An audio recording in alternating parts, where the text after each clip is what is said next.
Welcome to Watching Washington, a public affairs program from the Brian Lamb School of Communication at Purdue University. It's Sunday, November 23rd, and I'm Rosalie Degenhart. And I'm Maria Votter. Here's a recap of the top stories this week. On Tuesday, Congress voted to pass the Epstein Files Transparency Act. The bill passed in the House 427-1, with only Representative Clay Higgins, a Republican from Louisiana, voting no. In the Senate, the bill passed unanimously. The bill was signed by President Donald Trump on Wednesday morning. The Epstein Files Transparency Act specifies the records must be released no later than 30 days after the law is enacted. However, this bill does not guarantee immediate or unredacted release of the files. The bill reads, quote, "The DOJ is permitted to withhold certain information, such as the personal information of victims and materials that would jeopardize an active and federal investigation," end quote. The Justice Department has already expressed that they will withhold images of victims, videos of illegal conduct, or materials that have already been sealed by a court.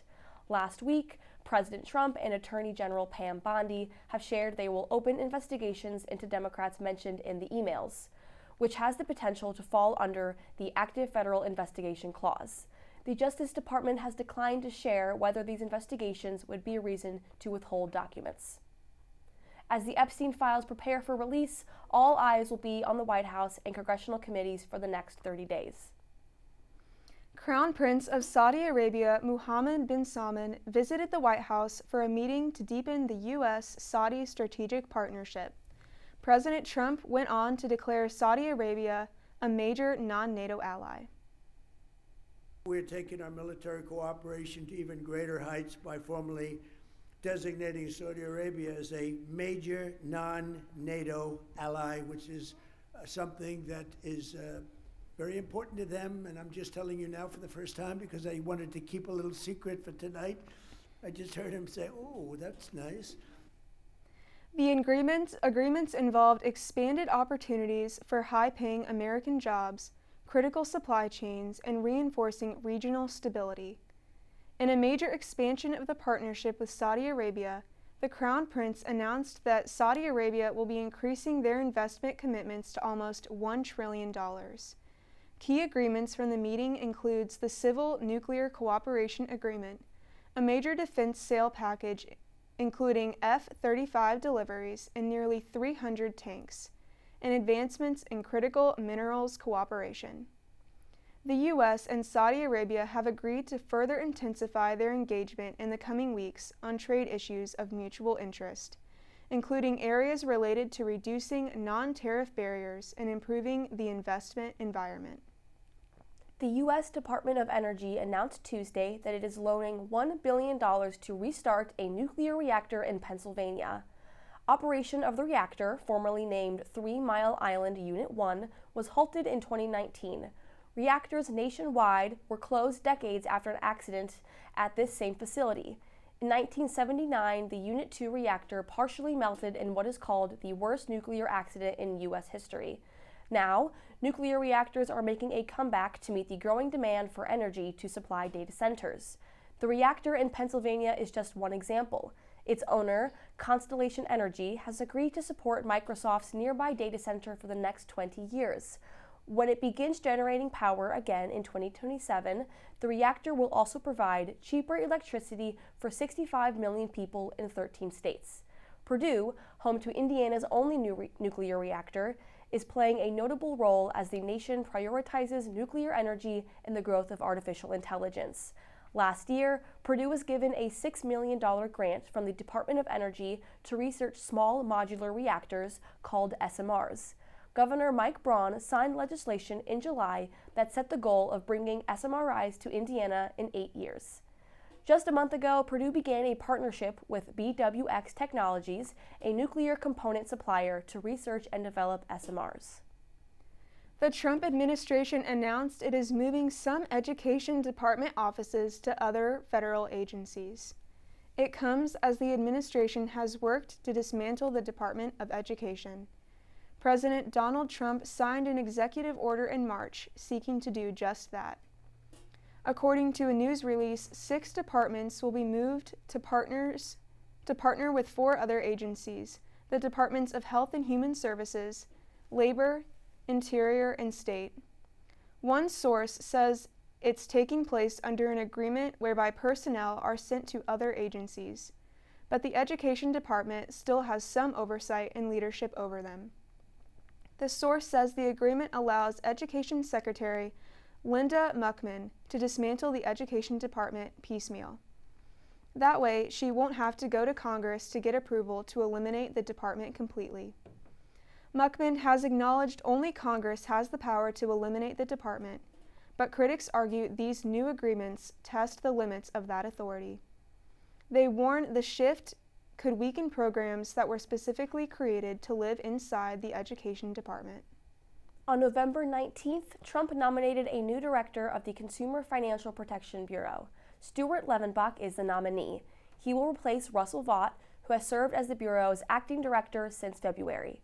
This nomination is being described as a technical move to extend Vaught's oversight of the agency and further the administration's federal cuts. According to federal law, Vought is to stay as acting director if the White House nominates a permanent director. Vought has denied government funding, cut agency activities, and made plans to fire the remaining employees. The agency's current funds are set to run out at the end of the month.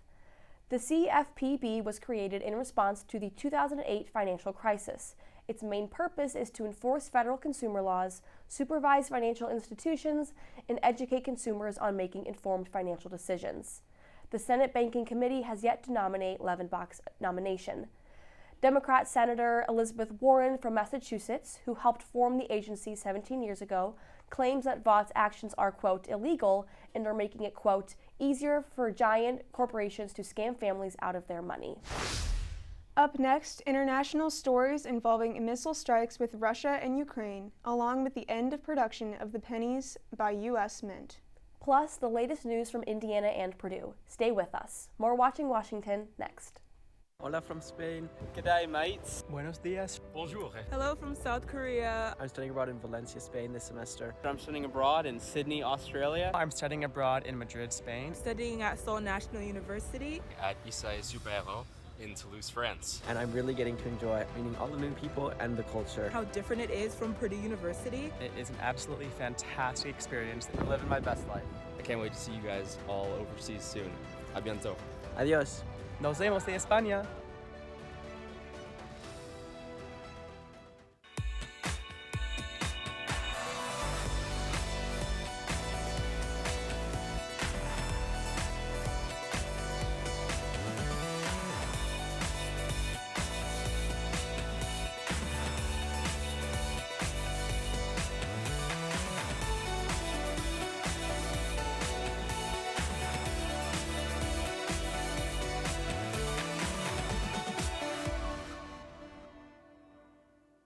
I'm Rachel. I'm 19 years old. I'm a sophomore in computer engineering here at Purdue, and I'm the president of DAO. So DAO stands for Dance All Out, and it's kind of like a community where all dancers of different skill levels and artists have a space to express themselves and be artists and perform.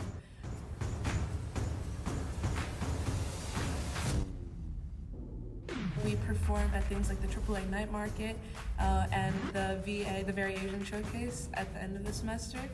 We even had our own showcase last year, and that was really exciting. DAO not only offers like weekly classes and performance opportunities, but kind of like a really strong community / family to do it with. When people talk about college, or when you see in like coming of age movies, it's all about like the main character finding like the place where they belong, whether it's in school or like extracurricular or like with their friends or another hobby.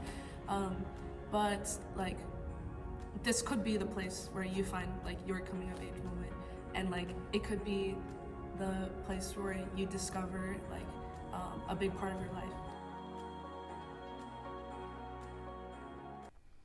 At age 232, the penny has died.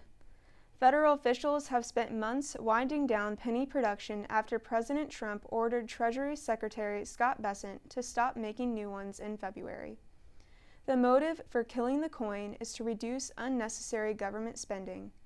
for the Treasury Department announced in May that the cost of producing 1 penny was nearly 4 times its value. The coin's final batch was minted in Philadelphia last Wednesday. While the copper-plated zinc currency is dead, it is not yet gone. The estimated 250 billion pennies already in circulation will persist as legal tender, leaving customers and businesses to navigate a newly limited economy of cents. Even before production completely ended last week, a shortage of pennies in circulation began causing businesses to come up short on change. Many retailers around the country have reported that they are often being forced to round down when customers pay with cash. Each transaction may be costing them a matter of cents, but a much more significant amount as the deficits add up. The lack of federal guidance on how to handle such transactions without the correct change has created complications and uncertainty for retailers. Other countries like Canada, who discontinued the production of its penny in 2012, has had their government advise retailers to round cash transactions to the nearest 5-cent increment when pennies were not available.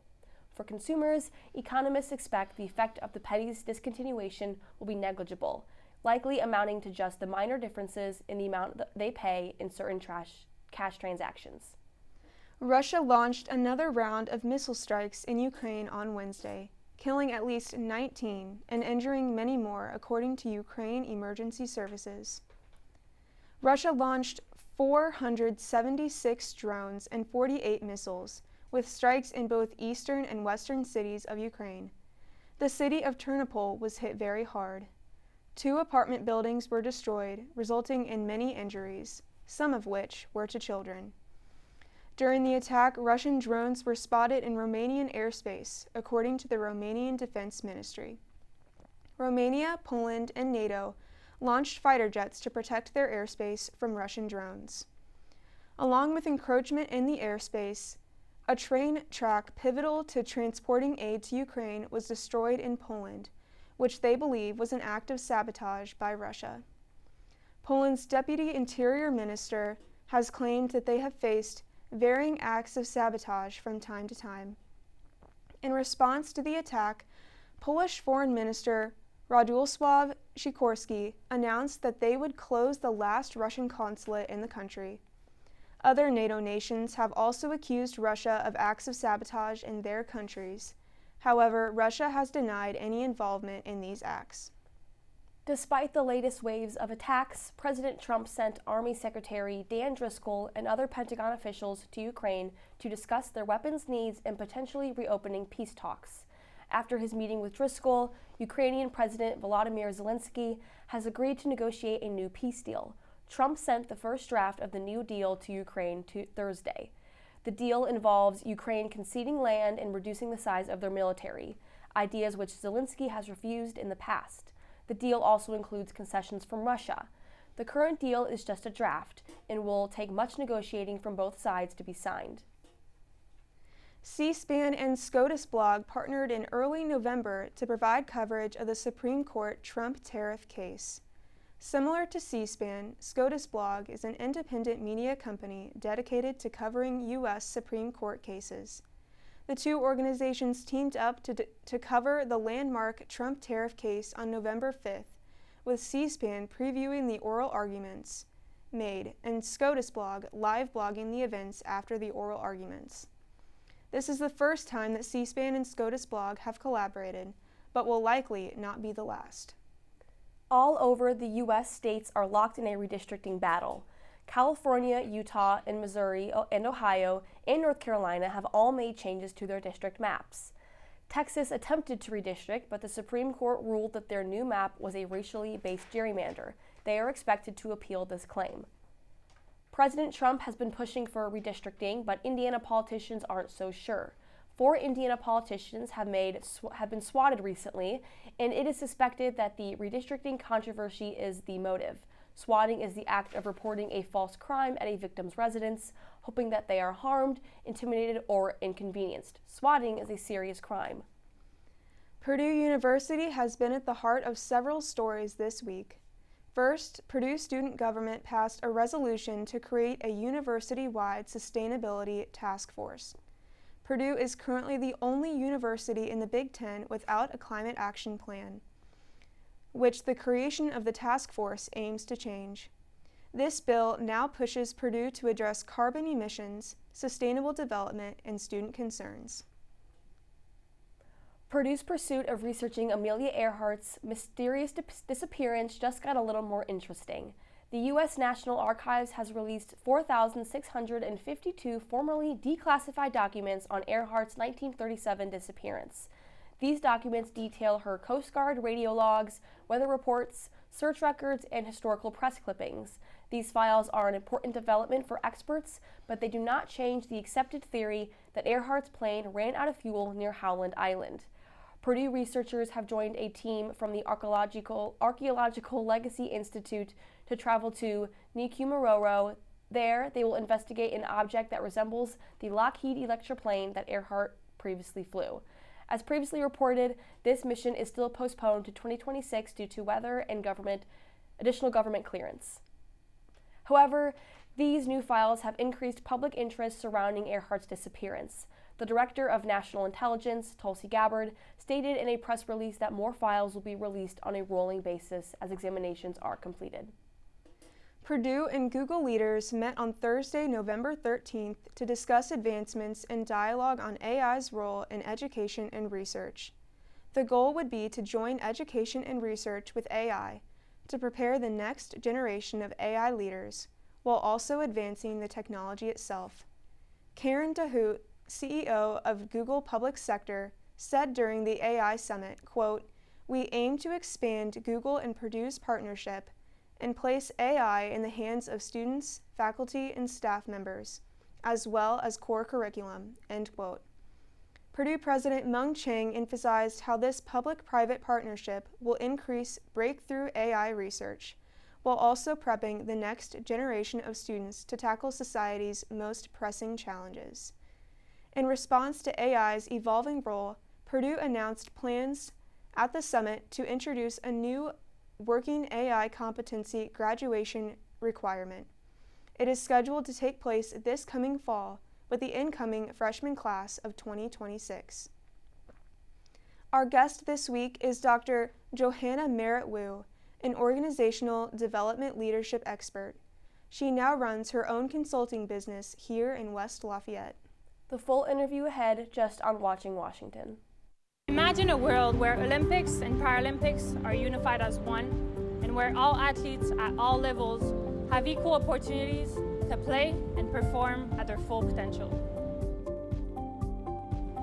Athletics has been such an influential and transformative aspect of my life. So to me, RISE is about ensuring that every person that has the desire to participate in sport has the opportunity to do so. This organization is about recognition. We believe in recognizing excellence where it is found, especially in Paralympic sports. RISE is about driving change in our community and beyond. We hope that through our events and initiatives, we can galvanize people for our cause and inspire them to create an ever-growing network to help achieve our mission. It's about connecting people of various backgrounds and who truly care about creating meaningful change together. We develop projects and hold events to bring people together at the interface of inclusivity, sports, and engineering. Our goal is to promote the equality of all sports and to improve sports performance and accessibility. Join us so that you can have a major contribution in creating meaningful change.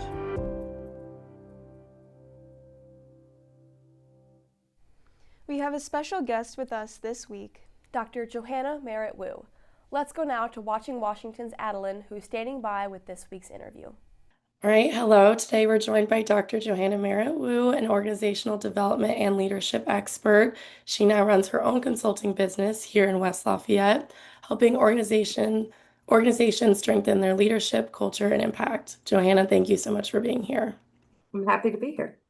Awesome. Getting right into it. I'm just going to ask you, a lot of your work focuses on helping organizations strengthen their culture and leadership. In your view, why does this matter so much inside of a company? That's a great question. I think culture is the part of an organization that makes it what it is, that you can't feel, but you sense. And so it drives so much of how people interact but it's not written down, it's not tangible in a direct way. And so it's sort of like the air we breathe, right? It's the norms, it's what the values are, that kind of thing. And so it drives so much of behavior, but because it's elusive, because it's not immediately identifiable, it's something you get to know. It is something malleable. Leaders make a difference in what the culture is. And we can either do that deliberately or not deliberately, right? So you may have a culture in which it's super competitive, or where it's really laissez-faire, or it's everything was due yesterday. So there are all kinds of ways in which the production of what you're creating is vital, but also the way in which we respond to it. So culture is that nebulous big thing that both drives behavior and is driven by behavior. It's influenced by leaders in terms of what they're requiring of people within the organization, because what you incentivize is what you get, right? And then it's also driven, hopefully, by the values, not only that people talk about, but what they really intend. So someone can talk about meritocracy, they can talk about equity, they can talk about attention to the customer, but those are just words if you don't actually see that behaviorally, and if you don't recognize that as an identifier of how the organization operates. Yeah, awesome. Do you think sometimes that since culture is not tangible, sometimes it can be harder for people to grasp the idea of what maybe their culture is inside of the company? Definitely. And one of my first jobs out of my doctoral program was with GE Capital, and we were working in financial businesses. And there was a lot of mergers and acquisitions happening. And what my boss and I really honed in on was when you buy a company, you look at their financial ledger, you look at their production, what are they making? You look at their branding, you look at their operational team, all that kind of thing. But there's this other piece of a merger or an acquisition that's so vital that has tanked a lot of acquisitions in the past, and that's really the cultural match.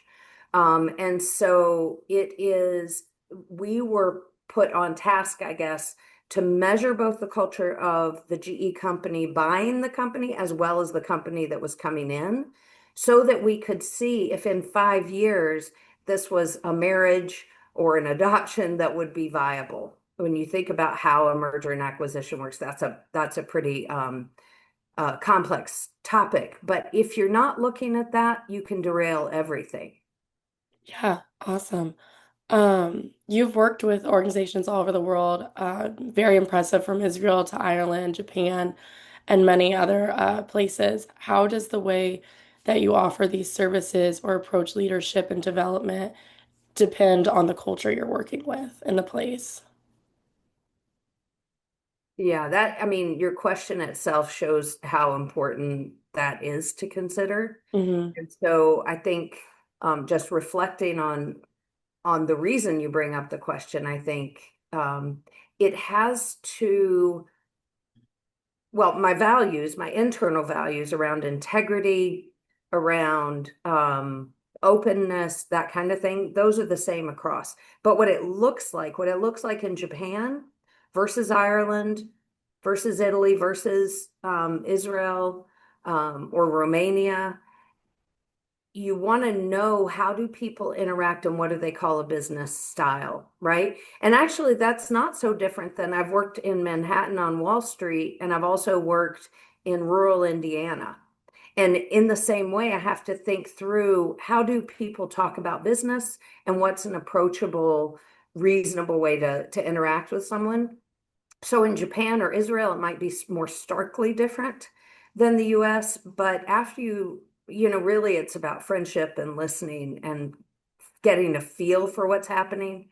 I would say Japan is the most different place I've ever worked. So I got a lot of cultural coaching before I went about, and it was in the 80s and 90s. So it's a different feel. It was in the 90s, sorry, and early 2000s. So it's quite different now. but who you talk to in the room, what kind of language you use, how do you get an answer that you'll understand? I'm very direct, sort of Germanic and linear, and my husband's Asian, and the Asian response to an answer can be quite different. So learning what even a response that sounds like the same thing I might say actually means is vital. I think cultural competency in any environment we're in is vital. Yeah, I agree. Um, Going back to rural Indiana and being here in Lafayette, since your business is based in West Lafayette and you're surrounded by the Purdue community, has being so close to such a large university like Purdue influenced your work or created maybe opportunities for collaboration? Yeah, I've had quite a few opportunities to work within Purdue and alongside Purdue. My husband's faculty there in agricultural economics, and so that's also meant that I was able to get to know people in that way. But I've been able to work with leadership development, 360 development, in different parts of Purdue, executive coaching, and in the larger community, what it means to live in a college town or a university atmosphere. It shifts in my mind, it shifts how open-minded folks are. And I'm really committed to community development, to an appreciation of diverse backgrounds and ways of thinking. And this population makes that so possible. I work a lot in Lafayette with the Diversity Roundtable to think about people who are differently abled, who are of different languages, different economic status, and so on. How do we really provide services? And having Purdue in that mix has been very expansive and helpful. Yeah, I think Purdue, especially with being a younger community willing to make changes and stuff, can really help out. Your career, looking back at that, is very diverse. You've worked in corporate leadership and now you're teaching and running your own business of consulting. Can you share a little bit about maybe what that turning point looked like when you decided you wanted to be an entrepreneur and how maybe consulting got brought into the mix? Yeah, that's a good question because I think people with consulting, the advice I give to folks is you really want to be on the front line and in the trenches doing work that feels maybe not as satisfying, but that really gives you a clear view of how companies work, about how people interact, about what leadership looks like when it's excellent, when it's not so excellent, how communication influences how a company operates. And so I think I could only go into consulting after I had done a significant amount of in organizational work. So my professional career started around 87, I guess, intermittently in my international work. And then my doctorate was finished in the late 90s. But during that, I had a lot of internships and small consulting jobs with faculty members who were out in business. So I went into the General Electric job, the GE Capital job, having all of that acquired. But then GE was just like the best training ground ever for me. So I was able to get my hands dirty, really see how things succeed and don't succeed, the influence of culture, the influence of leadership, and all the other facets of what makes an organization run well. I then went from a corporate environment to a smaller business within GE Capital in North Carolina. And so being on the bottom rung, looking up to how corporate interacts was also really useful. After that, I moved to Columbus, Ohio, and I was a department chair at a university. And so then it was a whole different look to think theoretically about the field of human resources and organizational development. And then it was after that when I had our daughter and had a couple years, I thought I'm just going to take a pace. Then I slowly started getting consulting jobs in businesses like Newell Rubbermaid and Invencis and TED Talks and so on.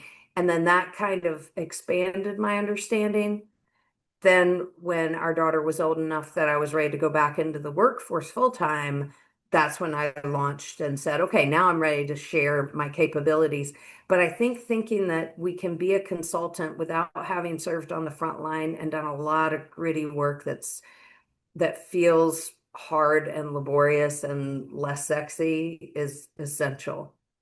Yeah, that's really inspiring to hear. A lot of people, I feel like sometimes with becoming an entrepreneurship, they think that you have to go to school for it. And maybe like if you don't start it right away, you'll never become an entrepreneurship and own your own business. So it's nice to hear that it is possible to do.